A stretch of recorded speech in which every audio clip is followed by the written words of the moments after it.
चारही बाजूंनी पसरलेला हा अथांग खारा समुद्र आणि हा ऐतिहासिक पद्मदुर्ग। जलदुर्गांवर सर्वात मोठी अडचण हीच असते, जमिनीत कितीही खोल खणलं, विचार करा खाऱ्या समुद्रात मावळ्यांना गोड पाणी कुठून मिळायचे। बघा, पहिली युक्ती म्हणजे वॉटरप्रूफिंग। समुद्राचं खारे पाणी यामध्ये पाझरू नये म्हणून 400 वर्षापूर्वी मराठ्यांनी चुना, गूळ, शिसे आणि मित्रांमध्ये आहे चुना, गूळ, शिसे आणि काही विशेष वनस्पतींचा अर्क। हे मिश्रण इतकं मजबूत असायचं की एकदा का टाक्यांच्या आत याचा लेप दिला की खाऱ्या पाण्याचा हे बघा तयार झालेलं ते खास मिश्रण गडावरील कारागीर या पाण्याच्या टाक्यांच्या भिंतीवर आतून अगदी हाताने थापून लावत आहेत।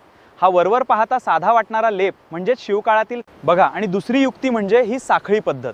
पावसाच्या पाण्याचा एकही थेंब वाया जाऊ नये म्हणून हे दगडी पन्हाळे कोरले गेले।